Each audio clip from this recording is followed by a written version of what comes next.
자, 이어서 제4강입니다.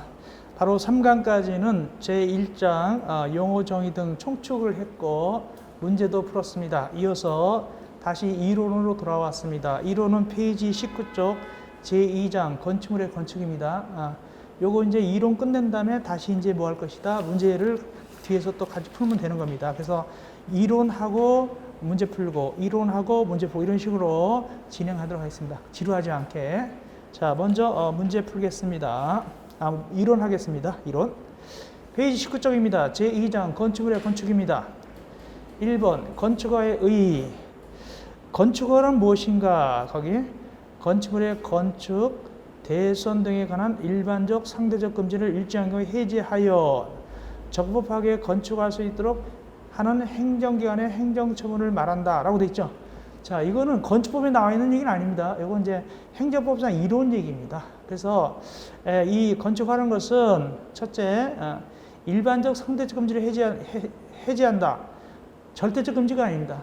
절대적 금지가 아니라 일반적 상대적으로 금지된 걸 해제하는 거죠. 해제해가지고 다시 적법하게 건축할 수 있게 하는 것이다 라고 되어 있는데, 실제로 이 얘기를 들으면 참 뭔 말인가 하도 싶고 피부에 와닿지 않습니다. 이렇게 생각하면 됩니다. 건축하라는 것은 원래 전에는 자유롭게 건축할 수 있었는데 금지를 시켰어요. 금지시켰다가 다시 건축허가 받은 사람만 적법하게 건축할 수 있게 해주는 거예요. 즉 원래 기본적 자유를 회복시킨다 라고 표현합니다. 원래 자유를 회복시키는 것 뿐이에요. 그러므로 전에 했던 걸 금지했다가 다시 하게 되는 것 뿐이에요.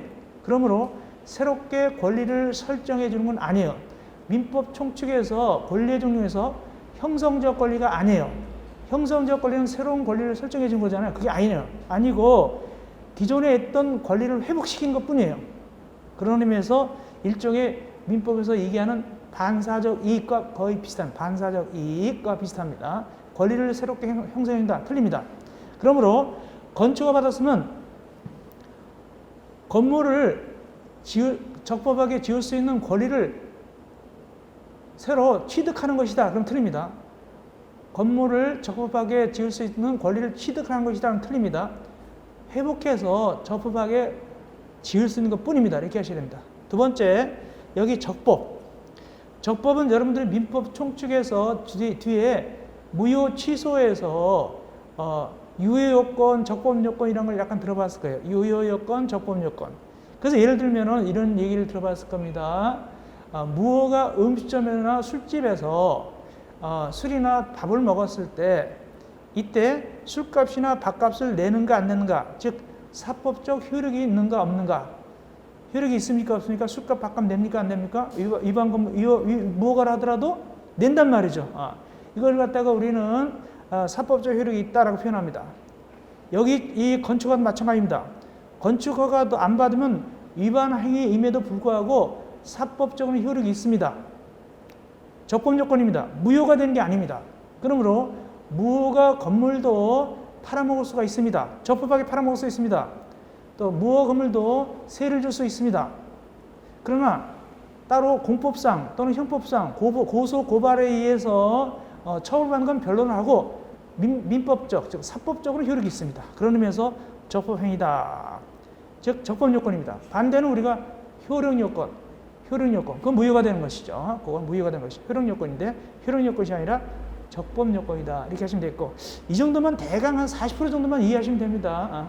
우리가 깊이 있게 이해할 필요는 없습니다. 이 정도 하면 되겠고, 옆에 행정기관의 행정처분이다.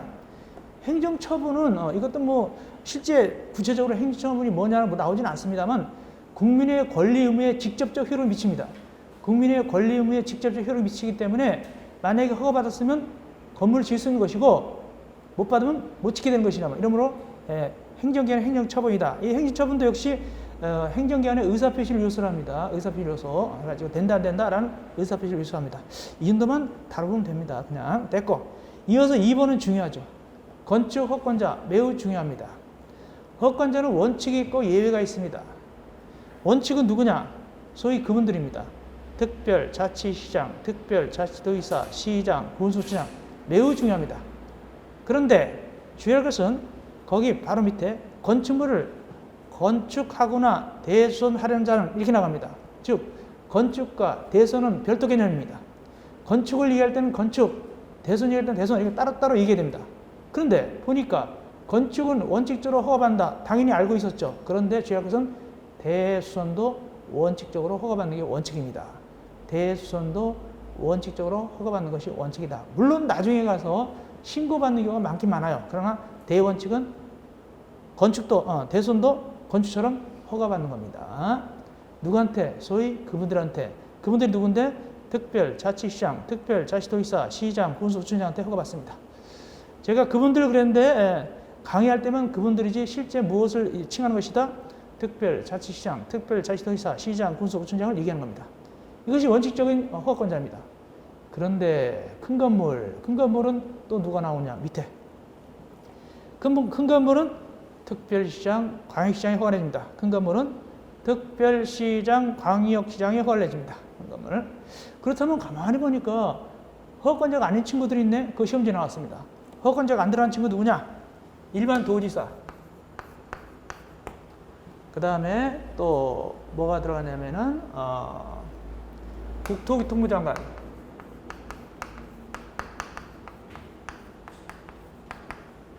이 둘은 허가권자가 될 수 없습니다. 그래서 시험지 낼 때 요 그분들에다 살짝 이걸 껴내요. 도지사 틀린 겁니다. 그래서 도지사와 국토교통부 장관은 절대 허가권자가 될 수 없다. 이걸 꼭 아셔야 됩니다. 다음 밑에 2번. 예외적으로 큰 건물일 때는 예외적으로 허가 내준다. 누구? 특별시장, 광역시장 할 때. 얼마나 큰 건물일 때 거기 보니까 21층 이상 또는 염자계가 10만 이상, 21층 이상 또는 염자계가 10만 이상일 때, 어디다 지을 때? 특별시, 광역시 내에 지을 때, 특별시나 광역시 안에 지을 때 21층 이상이거나 염자계 10만 제곱미터 살 때는 특별시장한테 받는 거예요. 광역시장한테 받는 거예요. 그러니까 만약에 서울특별시 노원구에 25층짜리 허가 내준다면, 서울특별시 노원구에 25층짜리 허가 내준다면 누가 허가 내주냐? 노원구청장이 아니에요. 서울특별시장이야. 그렇게 되는 겁니다. 그런데 동그라미 2번. 증축하는 바람에 1번처럼 되는 경우도 똑같이 같이 취급한다. 즉 얼마 증축했을 때 연면적의 10분의 3 이상을 증축해가지고 10분의 3 이상을 증축해서 층수가 21층 이상으로 되거나 연면적계가 10만 제곱미터 이상으로 될 때, 이때도 똑같이 취급한다. 이것도 똑같이 1번처럼 취급한다. 그런데 동그라미 3번. 이렇게 큰 것이라 하더라도 얘네들은 아니다. 얘네들은 특별시장 관심 안 내준다. 누군데? 아무리 커도 밑에 동그라미 기업, 공장, 니은, 창고. 얘는 예외다. 디귿, 지방 건축의 심의 거친 거. 이 세 가지는 특별시장, 광역시장 안 내준다. 아무리 커도. 그런 뜻입니다. 그런데 주의할 게 있어요. 괄호 열고. 끝에 초고층 건축물은 제외한다. 아무리 지방건축위원회의 심의를 거쳤다 하더라도 초고층 건축물은 특별시장, 광역시장이 내줘야 돼요. 그 끝에 반대, 역전입니다. 그래서 초고층 건축물을 제외한다. 이거는 내주거라. 특별시장, 광역시장이 내주거라. 그런 뜻입니다. 그러니까 잠실에 있는 그 100몇 층짜리 롯데월드2인가요? 그거 큰 건물은 설사 건축의 심의 거쳤다 하더라도 누가 내줬을 것이다? 서울특별시장이 내줬을 것이다. 왜? 초고층 건물이니까. 그렇게 이해하시면 되겠습니다. 자, 그러면 이제 누가 덜렁 남았습니까? 도지사가 남았죠. 넘어갑시다. 20쪽. 넘어가서 20쪽입니다. 그렇다면 누구는 허가권자가 아니다? 일반 도지사와 또 국토교통부 장관은 허가권자가 될 수 없어요. 올라가서 보니까. 그럼 도지사는 뭐하고 월급 받아먹느냐? 거기 보니까 도지사 보니까 사전승인. 도지사는 뒤에서 사전승인 해줘요. 즉 이런 얘기입니다. 사전승인 대상 건축물 시장 군수가 허가내줍니다. 시장 군수는 허가권자입니다. 시장 군수는 허가권자인데 이때 내주기 전에 일정 건물에 대해서는 밑에 동그라미 1번, 2번, 3번, 4번 이 네 가지. 동그라미 1번, 2번, 3번, 4번 이 네 가지는 시장군수가 내주긴 내줘요. 허가를 명의가. 근데 그냥 내주는 것이 아니라 누구한테 미리 달려가느냐? 도지사한테. 도지사한테 이거 허가 내줘도 되겠습니까? 라고 사전 승인을 받아야 돼요. 그런 의미에서 도지사는 사전 승인권자입니다. 읽어보겠습니다. 시장군수는 다음 어느 하나에 해당하는 건축물의 건축을 허가하려면 미리 건축계획서와 국토교통부로 정하는 건축물의 용도, 규모 및 형태가 표시된 기본 설계도서를 첨부해서 도지사의 승인을 받아야 된다. 도지사 사전 승인 대상은 몇 가지다? 네 가지다. 누가 허가 내줄 때? 시장군수가 허가 내줄 때. 첫째, 1번. 이건 아까하고 비슷해요. 이건 특별시장, 광역시장이 내주는 그 규모와 같습니다. 그것은 1번, 2번이 거의 비슷합니다. 그렇게 하면 됩니다. 20층 이상이거나 10분의 3, 10만 제곱미터 이상. 2번, 10분의 3 증축해서 층수가 21층 이상이나 연면적기가 10만 이상 될 때, 이건 아까 특별시장, 광역시장 거의 비슷하죠. 이건 거의 비슷한데, 이제 3번, 4번이 달라집니다. 3번, 4번이 달라집니다. 3번. 자연환경 수질 보호를 위해서 도의사가 공고했어요. 자연환경 수질 보호를 위해서 도의사 공고하면 일정 건물은 사전 승인 받아야 돼요. 어떤 건물은 도의사한테 사전 승인 받으러 가야 될까? 바로 밑에 보니까 연면적기가 1,000제곱미터 이상 또는 층수가 3층 이상, 3층 이상이거나 연면적기가 1,000제곱미터 이상일 때 모든 걸 받으러 가는 거 아니에요. 얘네들만 받으러 가면 돼요. 공동태, 이종 근린생활시설 중 일반 음식점, 업무시설 중 일반 업무시설, 그 다음에 숙박시설, 위락시설 이런 거. 업무시설 중 일반 업무시설은 대표적인 게 뭐냐면은 오피스텔이에요. 오피스텔. 이런 것들을 갖다가 짓기 위해서 몇 층 이상 지을 때 3층 이상 또는 연면적기가 1,000제곱미터 이상 지을 때는 시장군수가 허가 내주되 누구한테 사전 승인한다? 도지사한테 사전 승인한다. 뭐 때문에? 자연환경 수질보호를 위해서. 그런데 밑에 동그라미 4번. 주거환경, 교육환경 위해서는 층수나 면적이 제한 없어요. 3층, 1층 그런 게 없어요. 그냥 도지사가 공고하면은 주거환경, 교육환경 위해서는 사전 승인 받아야 되는데 어떤 건물을 사전 승인 받냐? 위에 동그라미 3번보다 조금 더 종류가 적어요. 즉 위락시설하고 숙박시설을 받으면 돼요. 위락시설하고 숙박시설만 받으면 됩니다. 층수 필요 없어요. 면적 필요 없어요. 자, 그러면 이제 우리가 아까 특별시장, 광역시장한테 받는 거하고 여기 도지사 사전 승인 받는 거하고 좀 헷갈릴 수가 있어서 제가 예를 2번 들어서 정리해 드립니다. 다시 한번 얘기합시다. 서울특별시 노원구에 연면적 12만 제곱미터짜리 허가를 내준다. 누가 내줄까요? 그때는 서울특별시장이 내줍니다. 그런데 경기도 의정부시 의정부역 앞에 경기도 의정부시 의정부역 앞에 23층짜리 허가를 내준다. 그럼 누가 허가 내주냐? 그때는 의정부시장이 내줍니다. 다만 누구한테 사전 승인 받고 경기도의사한테 사전 승인 받고 이렇게 되는 겁니다. 한 번 더 예를 들어보겠습니다. 서울특별시 종로구에 24층짜리 허가를 내준다. 누가 내줄까요? 종로구청장이 아닙니다. 서울특별시장입니다. 반면에 충청남도 천안시에 거기 24층짜리 허가 내준다. 누가 허가 내주냐? 천안시장이 내주긴 내줍니다만 사전에 누구한테 승인받아서 충청남도 도의사한테 승인받아서 내준다. 이런 종류에 한해서 이렇게 되는 겁니다. 자, 그렇게 정리되면 되겠습니다. 어쨌든 가운데 가로 2번 사전 승인 절차. 그래서 이제 시장군수가 누구한테 달려갔어요? 도지사한테 달려가서 사전 승인을 요청했어요. 승인을 요청하니까 도지사는 된다 안 된다를 며칠 내에 통보해야 되느냐? 50일 왜 되겠죠? 주관식 나올 수 있겠죠?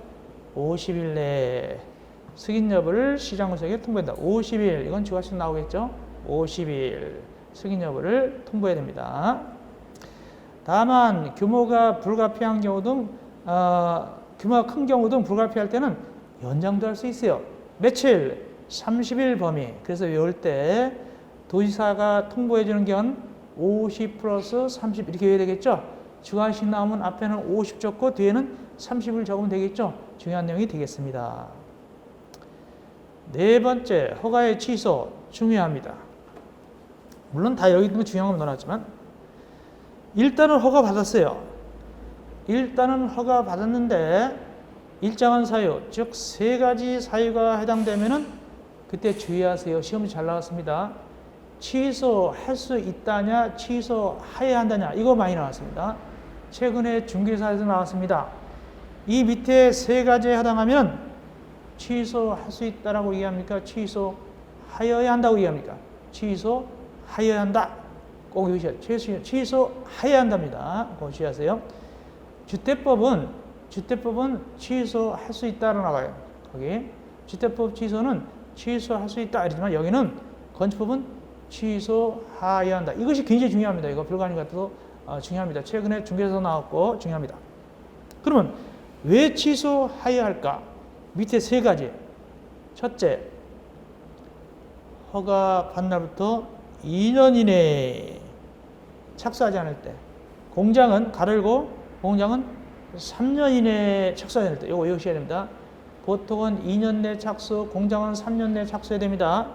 그런데 착수하지 아니하면 취소해야 됩니다.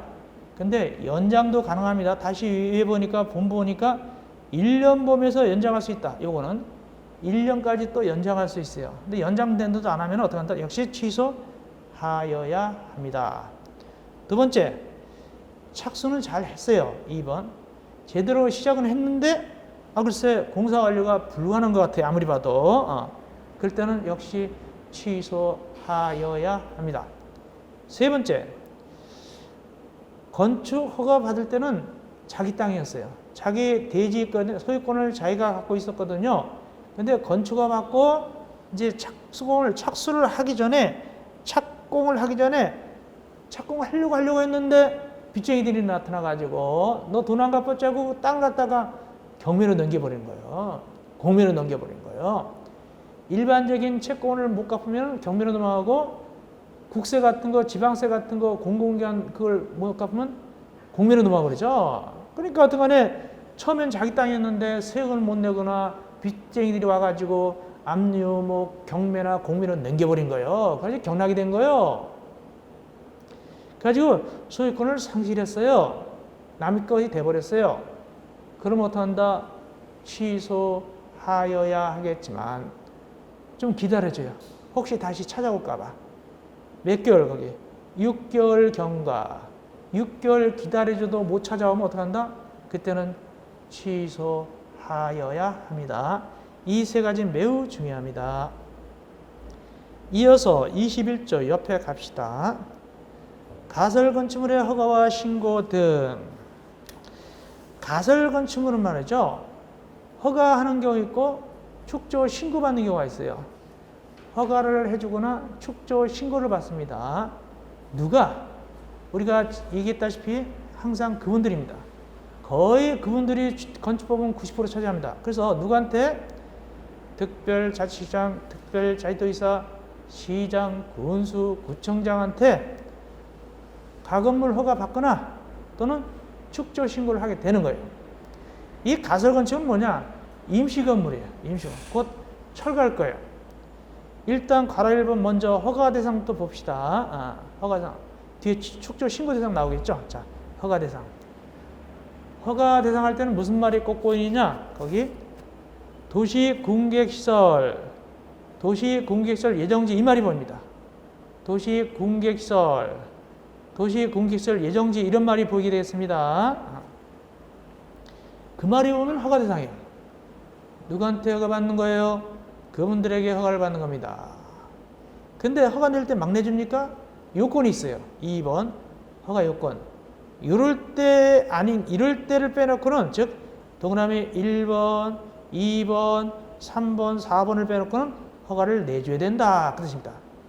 동그라미 1번, 2번, 3번, 4번을 빼놓고는 가건물 허가를 내줘야 돼요. 가설건축 허가 내줘야 됩니다. 자, 먼저 1번.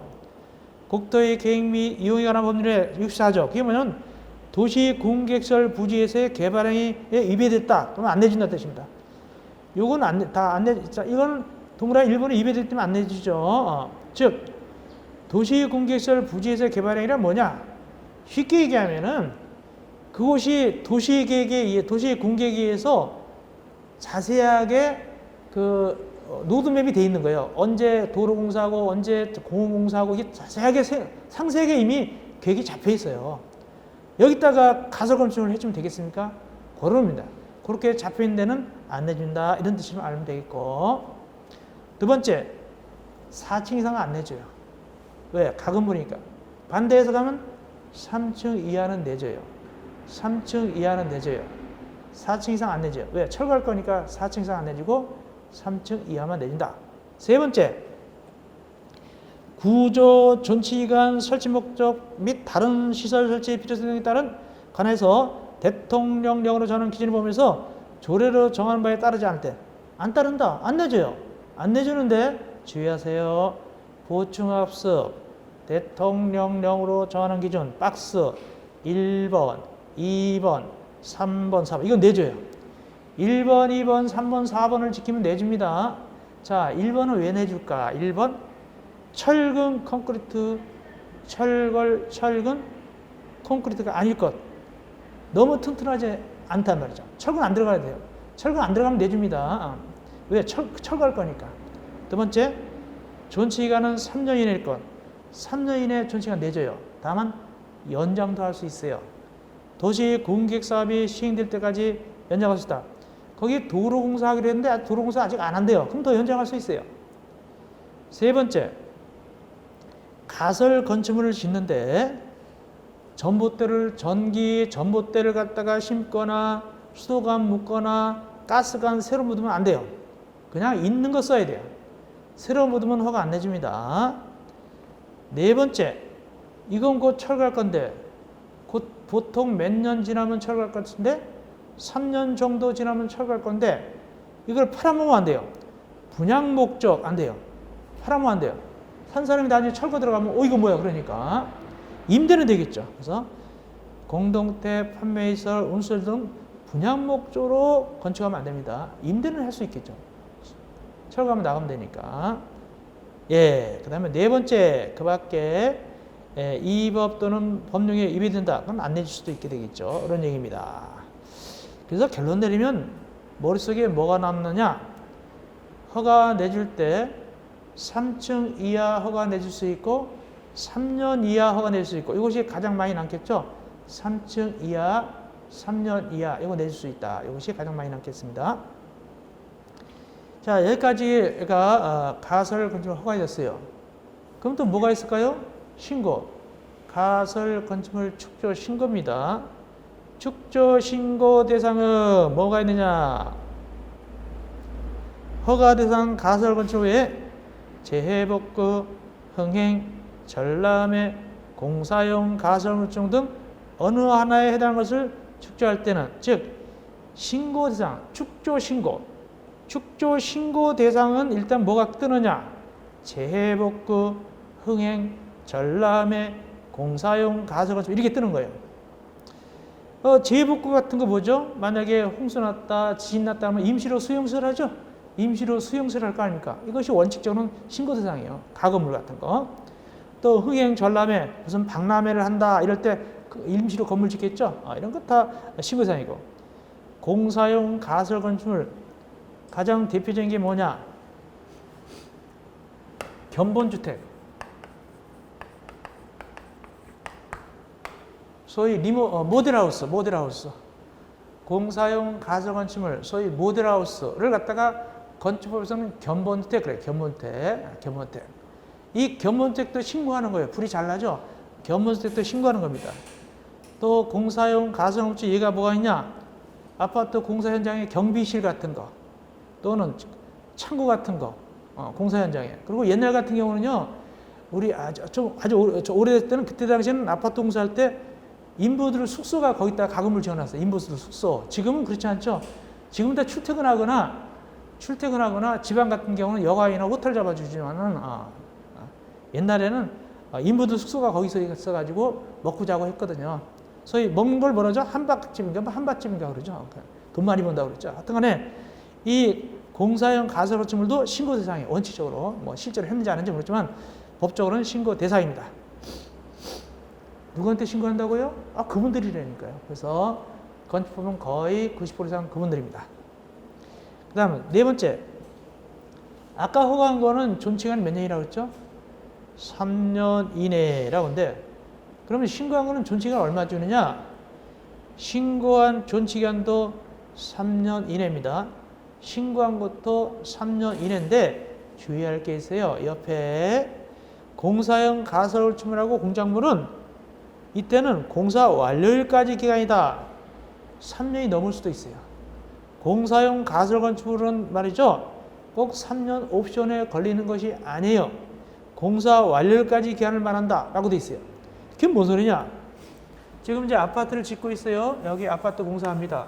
아파트 공사하고 있는데, 여기 만약에 이제, 경비실 있다. 여기 경비실. 여기 자동차,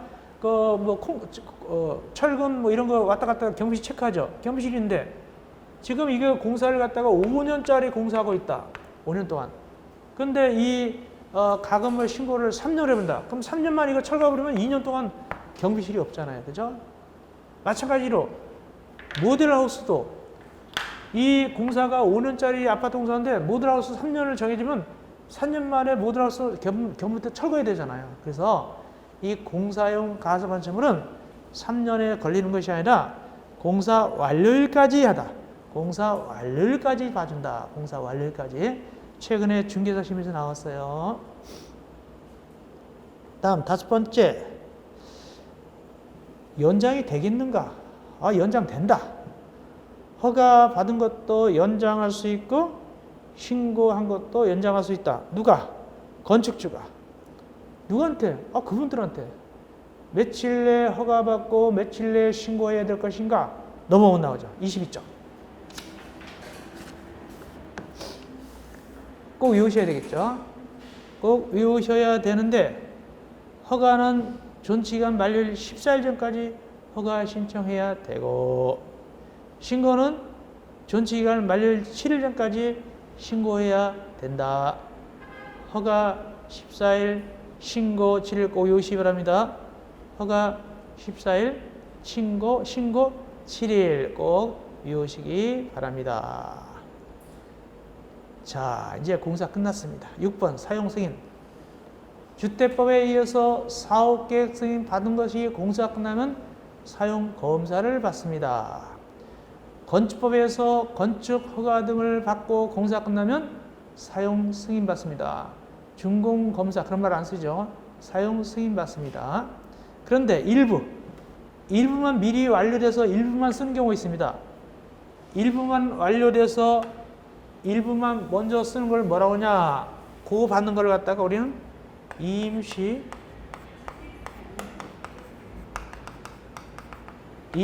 사용 승인이랍니다. 임시 사용 승인 받아가지고 일부를 먼저 쓸 수 있죠. 임시 사용 승인은 주택법도 똑같은 말 씁니다. 아파트 공사에서 일부 먼저 쓰는 걸 갖다가 주택법도 임시 사용 승인 이런 말 똑같이 씁니다.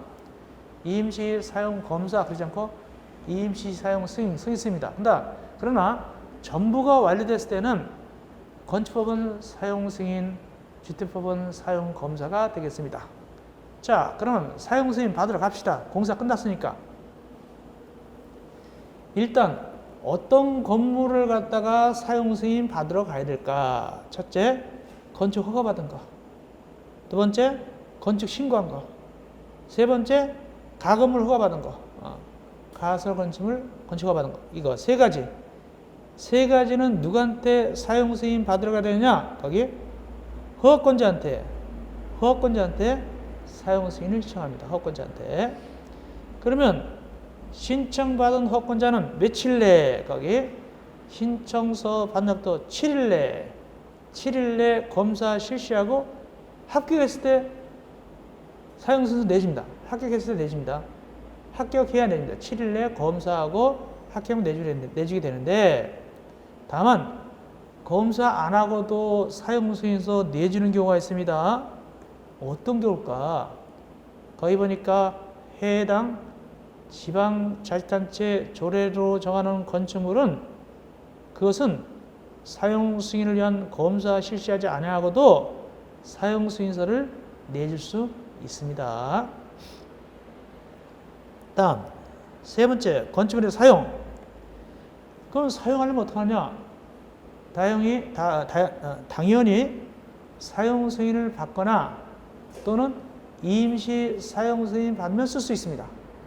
그러니까 동그라미 1번은 건축주는 사용 승인 받으나 아니면 사용하게 할 수 없다. 사용하거나 사용하게 할 수 없다. 다만 예외가 있죠. 첫째, 허가권자가 기간 내 사용 승인서를 교부하지 않았다. 분명히 합격했는데 제때 사용 승인서 안 내주다. 그런 뜻입니다. 불합격이면 안 되죠. 합격했는데 사용 승인서를 안 내줬다. 두 번째 동그라미 2번은 뭐냐면 임시 사용 승인 받은 경우. 사용 승인은 못 받았어도 일부에 대해서 임시 사용 승인 받아도 그것만 쓸 수 있다. 그것이 동그라미 2번이 임시 사용 승인 받는 경우를 얘기합니다. 그러면 밑에 가로 4번 임시 사용 승인이 중요하거든요. 그래서 임시 사용 승인에 대해서 자세하게 얘기가 있습니다. 1번 임시 사용 승인도 누구한테 받으러 가느냐? 허가권자한테 받으러 갑니다. 누가? 건축주가. 그래서 보니까 건축주는 사용 승인서를 받기 전에 공사가 완료된 부분에 대해서 임시 사용의 승인을 받을 때는 임시 사용은 승인 신청서를 허가권자에 제출한다. 전자문서도 괜찮다. 이제 온라인으로 해도 괜찮다는 얘기죠. 이때 허가권자는 임시 사용 승인 신청받을 때는 해당 신청서를 받은 날부터 7일 이내에 임시 사용 승인 신청서를 교부해야 된다.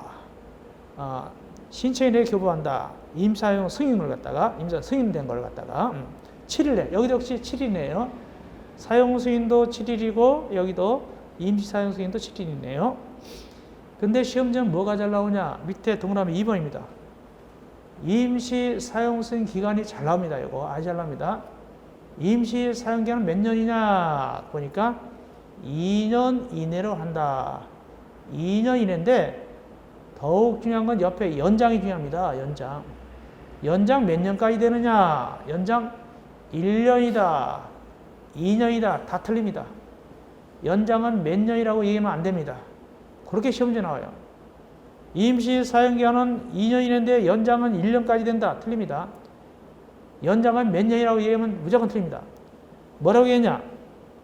허가권자는 대형 건축물 또는 안방공사로 인해서 공사기간이 긴 건축물에서는 그 기간을 연장할 수 있는데 몇 년이라고 말할 수는 없다. 그러므로 이 임사용 기간에 외울 때는 2년 플러스 알파 이렇게 외우셔야 됩니다. 2년 플러스 알파. 연장은 알파다. 몇 년이라고 얘기할 수 없다. 굉장히 중요한 얘기 해드렸습니다. 이어서 23쪽 위에 7번 건축 허가 등의 제한. 첫째, 건축 허가라 그러지 않고 건축 허가 등 그랬어요. 아니 왜 등이 들어갔는가? 허가만 제한할 뿐만 아니라 등이 뭐냐면 착공이에요. 착공. 건축 허가를 제한할 수도 있고 이미 허가받은 착공도 제한할 수 있어요. 그래서 허가 등 이렇게 나갑니다. 그렇다면 이 건축 허가 등을 제한하는 주체는 몇 명이 있는가? 주체는 둘이 있어요. 하나는 국토교통부 장관이 제한할 때도 있고 또 하나는 특별시장, 광역시장, 도의사가 제한할 때 있어요. 그 두 주체가 제한하는데 먼저 국토교통부 장관이 제한하는 거 봅시다. 동그라미 1번 국토교통부 장관은 국토관리를 위해서 특히 필요하다고 인정하거나 주무장관이 국방문화재보존, 환경보존 또는 국민기지를 위해서 특히 필요하다고 인정하여 요청하면 허가권자의 건축허가나 이미 허가받은 착공을 제한할 수 있어요.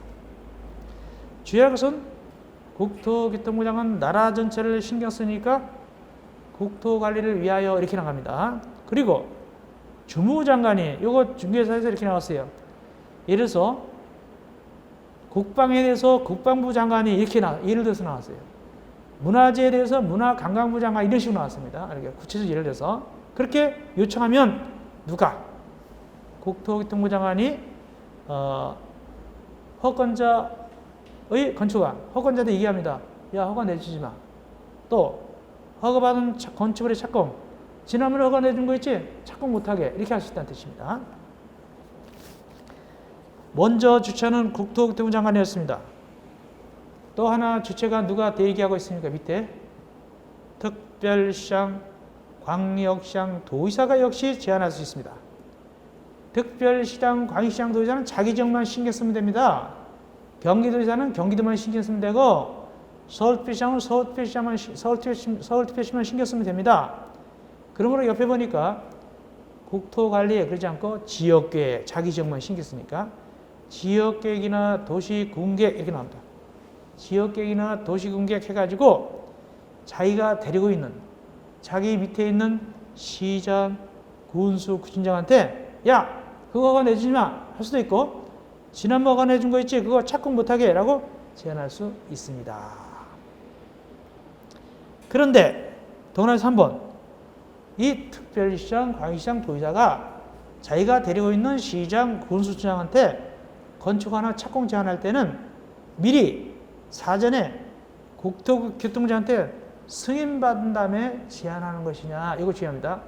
미리 특광도가 제안할 때는 국토교통부장한테 사전에 승인받고 제안하는 것이냐 아니면 제안해놓고 즉시 보고하는 것이냐 사전 승인이냐 사후 보고냐 사후 보고입니다. 이거 주의하세요. 제안해놓고 즉시 국토교통부장한테 보고하게 되는 거예요.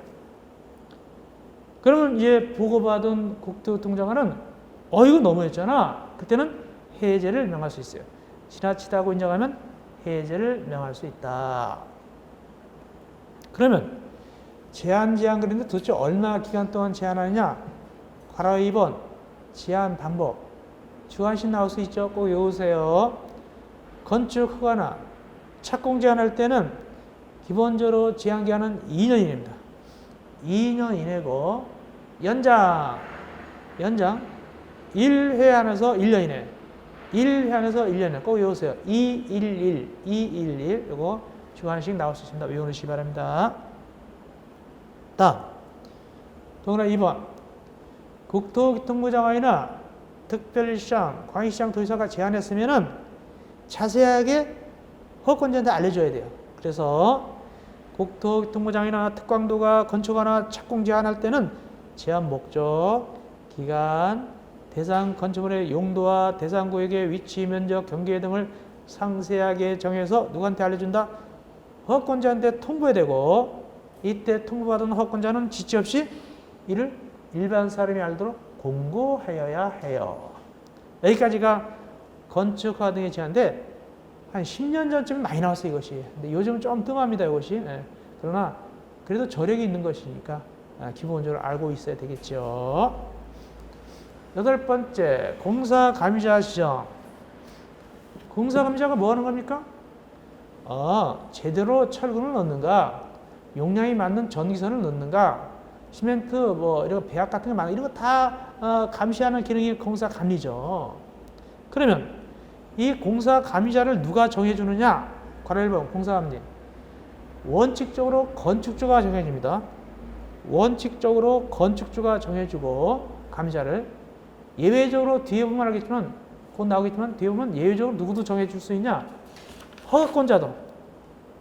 허가권자도 정해줍니다. 여긴 빠져있지만 이따 얘기하겠습니다. 허가권자도 나오네요. 허가권자 소규모 건축물 괄호 2번 허가권자. 그래서 원칙은 건축주, 예외적으로 24쪽의 소규모 건물은 허가권자가 관청에서 직접 정해줘요. 감자를 갖다가. 그래서 원칙은 민간인인 건축주가 정해줍니다. 원칙적으로는 건축주가 정해줍니다. 감자를. 자, 어떻게 감자를 정하는가 봅시다. 원칙적으로 건축주가 대통령령으로 정하는 용도 규모 및 구조의 건축물을 건축할 때 건축사나 대통령령으로 정하는 공사 감리자를 갖다가 지정해서 공사 감리를 하게 해야 된다. 특별히 괄호 열고 계열 예산은 제한다. 공사 시공자 본인이라든가 그에 따른 계열사, 즉 시공자 본인하고 계열사를 하면 안 되죠. 자기가 하면 봐주니까 그건 안 됩니다. 자, 구체적으로 봅시다. 건축주가 감리자를 정하는데 첫째, 건축사를 정하는 경우. 건축사를 지정하는 경우 어떤 경우냐? 건축사를 감리자를 정했어요. 첫째, 기억. 건축 허가 받는 거. 신고 받는 건 빠집니다. 건축 허가 받는 것만 감리자 정합니다. 건축 신고는 지정하지 않습니다. 제외한다 이렇게 했죠. 신고 제외한다 이렇게 했죠. 두 번째, 리모델링 할 때. 06조 1항 6호 리모델링 뭐냐면 15년 지나서 리모델링 할 때. 15년 지나서 리모델링 할 때. 사용 승인 받은 후 15년 지나서 리모델링 할 때. 또는 리모델링 활성화 구역. 간단히 들어만 넣으셔도 괜찮아요.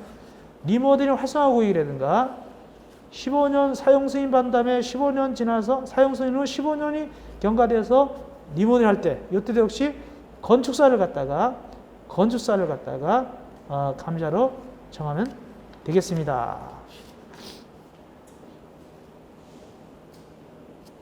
그래서 기억은 건축허가 받는 거, 신고를 빼고, 리유는 리모델링이 관련되는 것이죠. 이때 건축사를 갖다가 감리자 정하고, 또 이제 누구를 감리자로 정하느냐? 건축주가 24쪽 제일 위에.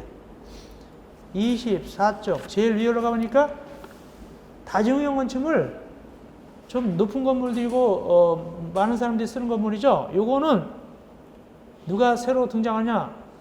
건축사뿐만 아니라 먼저 누가 등장하냐면 건설기술 진흥법에 따른 건설기술 용역 사업자. 건설기술 용역 사업자를 갖다가 정해주는 거예요. 감자로. 그리고 또는 누구도 정할 수 있냐? 건축사도 정할 수 있어요. 근데 이 건축사, 여기 건축사 정할 때는 조건이 있어요. 건설사업관리 기술자를 배치할 때면 건축사를 갖다가 정하는 겁니다. 원칙은 누군데? 건설기술용역사업자. 어떤 건물? 다중이용 건축물.